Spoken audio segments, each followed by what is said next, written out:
Fala galera do Literatura e Algo Mais, Bruno Rebouças hoje para falar de um livro muito comovente, super bem escrito, que fala do genocídio do Khmer Vermelho no Camboja. Eu estou falando de um livro que eu já publiquei no feed, A Sombra da Figueira, se a pronúncia estiver certa, da escritora Vadney Ratner, e que é cambojana, fazia parte da família real, inclusive quando teve a guerra civil do Camboja, que resultou na vitória do Khmer Vermelho, uma associação comunista completamente insana, que eu vou comentar mais. Mas para chegar no contexto da história do livro, que se começa em 1975, um pouquinho antes da tomada do poder pelo Khmer Vermelho, a gente tem que falar da Guerra da Indochina. A Guerra da Indochina foi uma guerra nessa região onde está a antiga Indochina, que era uma colônia francesa, onde hoje é o Vietnã, Laos e Camboja. Essa guerra foi uma guerra de independência, que foi pós-Segunda Guerra Mundial, 1946 a 1954, e o Vietnã conseguiu a sua independência. Só que o Vietnã conseguiu a sua independência em dois estados diferentes. E aí, numa convenção, a Conferência de Genebra de 54, decidiu a formação de dois governos no Vietnã. O Vietnã do Sul, capitalista, apoiado pelos Estados Unidos, e o Vietnã do Norte, comunista, apoiado pela União Soviética, né? Estávamos no contexto da Guerra Fria. Os dois partidos, os dois países, né, os dois governos, na verdade, não eram dois países, eram dois Vietnãs, era um Vietnã administrado por dois governos, não aceitaram mutuamente as eleições para formar um parlamento, formar um congresso. Então se aumentou muito as tensões e começou uma guerra entre eles, uma guerra civil interna entre o Vietnã do Sul e o Vietnã do Norte. Obviamente, os Estados Unidos apoiando um lado, a União Soviética e a China apoiando o outro. Então essa guerra ela segue de 55 até 1975, são 20 anos de guerra, mas a sua fase inicial é a Guerra Civil, que vai também desencadear guerras civis no Laos e no Camboja. Com a vitória, com a ascensão do Norte comunista através da liderança do Ho Chi Minh, os Estados Unidos entram diretamente nessa guerra para frear a ascensão comunista na região. E os Estados Unidos, como se sabe, foi plenamente humilhado pelos vietnamitas do Norte, né, que vão conseguir unificar o país finalmente em 1975. 75 é o ano que começa o livro da Ratner, que é quando o Khmer Vermelho, que era um grupo comunista, que estava também em guerra civil no Camboja, consegue assumir o poder. E consegue assumir o poder com o apoio dos Estados Unidos, mesmo sendo um grupo comunista. Por quê? Porque o rei do país, que ocupava o trono, o Nodoron, ele era simpático à causa do Vietnã do Norte. E a preocupação dos Estados Unidos na geopolítica era que, pós-finalizada a guerra do Vietnã, o Vietnã tomasse o Laos ou influenciasse o Laos através também da força da União Soviética e da China, da República Popular da China, transformassem também aquela região do Camboja em diretamente comunista, né? Uma zona de influência da União Soviética. Então ela apoia esse grupo que destitui o rei, e a partir disso esse Khmer Vermelho assume o poder. Assumindo o poder o Khmer Vermelho, eles têm uma ideia completamente insana, que é fechar o país das influências externas, e fazer com que o país seja independente e produza e viva exclusivamente da sua agricultura. Então as cidades são esvaziadas, todas as propriedades privadas são tomadas e o povo do país inteiro é forçado a ir ao campo para plantar arroz e outros grãos para essa questão da agricultura, viver da agricultura, né? Nesse sistema, abolindo bancos, moeda, dinheiro, propriedade privada, matando intelectuais, pessoas que sabiam ler ou escrever, que falavam outros idiomas e tudo mais. É nesse contexto que a Ratner conta a história da Raame. Raame é uma menina, uma princesa de 7 anos, que a sua família é destituída como realeza, eles vão para campos, seria campos de concentração mesmo, assim, eles são de trabalho forçado, na verdade, né? Eles vão trabalhar ali, mas todos aqueles que não apoiam a causa do Khmer Vermelho foram assassinados na vida real, brutalmente. Se estima-se que entre 1 milhão e 2 milhões e meio de pessoas morreram nesse período, ou assassinadas sumariamente, ou torturadas, ou mortas por epidemias, doenças, fome, ou em causa do trabalho forçado, porque com esse fechamento e essa ideia absurda de transformar o país único e somente em um país agrário, para viver daquilo que produz, se aumentou muito a exigência da produção, principalmente do arroz, que é a grande fonte ali de produção desses países, aliás, né?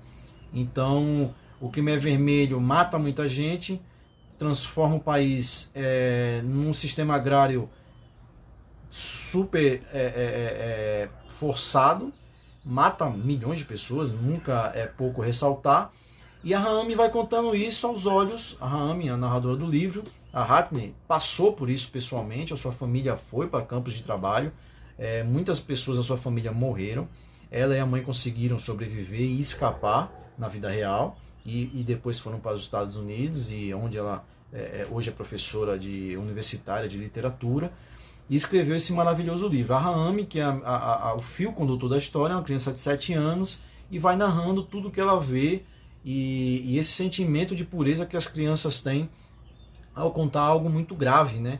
Então, em determinados momentos, por exemplo, falando mais tecnicamente do livro, eu acho que ele é mais sucesso, esse best-seller famosíssimo que ele é, mais pela história, mais pelo contexto, mais pela força do enredo, do que pela escrita. Eu achei a escrita realmente bem normal, algumas partes são bem enfadonhas, muito descritivas, e eu adoro livros descritivos, embora eu esteja no momento que eu prefira livros mais objetivos, mas o ser descritivo para mim não é um problema, mas eu acho que ela perde muito tempo narrando coisas muito irrelevantes para a história. Só que tem um ponto que a Nayara, que é da página do Literatura Arteira, levantou em consideração, a gente conversando sobre, que a gente tem que entender também que essas divagações que a personagem tem, também porque ela é uma criança, né? Ela começa a história com 7 anos, o regime do Khmer Vermelho vai durar de 75 até final de 78, quando finalizada finalmente a Guerra do Vietnã, a vitória do Norte e a estabilização, a reunificação do país através em um único estado, esses de direção comunista, o Vietnã entra em guerra contra o Camboja, porque o Camboja, com medo, a direção do Khmer Vermelho com medo do Vietnã invadir o Camboja, resolve invadir primeiro o Vietnã, e aí começa uma guerra, o Vietnã destitui o Khmer Vermelho, que ainda vai ser apoiado pelos países desenvolvidos do Ocidente, Reino Unido, França, Estados Unidos, vão apoiar o Khmer Vermelho ainda, o seu governo genocida, mesmo sendo um governo dito de um governo comunista, e aí é uma luta entre diferentes ideologias, embora seja a mesma, né? Diferentes escolas dentro da mesma ideologia, né? E o Vietnã consegue destituir o Khmer Vermelho, mas o Khmer Vermelho continua muito forte no Camboja, principalmente apoiado pelas nações capitalistas, né? E o que é uma gigantesca contradição vindo dos Estados Unidos, mas eles não são muito fortes em não ser contraditórios.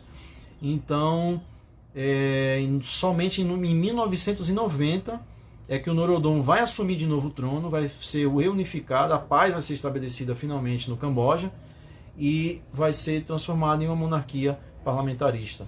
E aí o Camboja, enfim, segue o seu caminho, sem mais guerras civis, sem mais genocídio a céu aberto, apoiado por nações, por grandes nações, né? Não somente Estados Unidos, França, Reino Unido, mas a Tailândia, a China, a União Soviética, né? Que todos estavam muito concentrados ali na força de guerra do Vietnã, que era uma guerra protocolar, né? Entre Estados Unidos e União Soviética, com outros representantes, né? Por isso a Guerra Fria.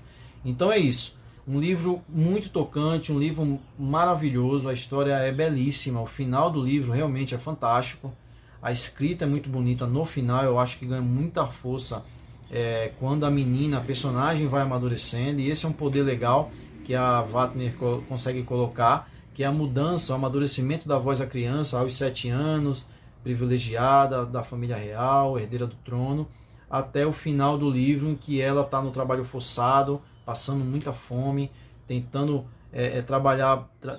trabalhando brutalmente para tentar sobreviver a cada dia, e a gente tenta no final, a gente percebe no final que nenhum regime autoritário é bem-vindo, que nenhum regime autoritário é melhor do que a pior democracia, que os regimes autoritários, independentemente do seu lado ideológico, não fazem bem nem para a saúde, nem para a vida, nem para a economia, para absolutamente nada. E qualquer anseio de ditaduras, de memória de AI-5, de vídeos gravados fazendo apologia à tortura, à ditadura, à força física, à coerção policial, a armas, não são bem-vindos em nenhum país e deve ser plenamente combatido, porque isso não é liberdade de expressão, isso é crime. Então, nem de direita, nem de esquerda, nem de centro. Ditaduras nunca são boas, tá bom? Então esse aí também, recado final aí político, sempre, porque esse é um livro político também, um livro belíssimo, que ela consegue, apesar de todo o sofrimento que passou pessoalmente, perdendo todos os seus parentes, ela consegue suavizar na voz e nos olhares de uma criança que vai levando a gente pela mão. Eu gosto muito dessa ilustração, porque a gente nunca leva uma criança pela mão, é sempre a criança que leva a gente. Então é isso, um abraço, bom final de semana.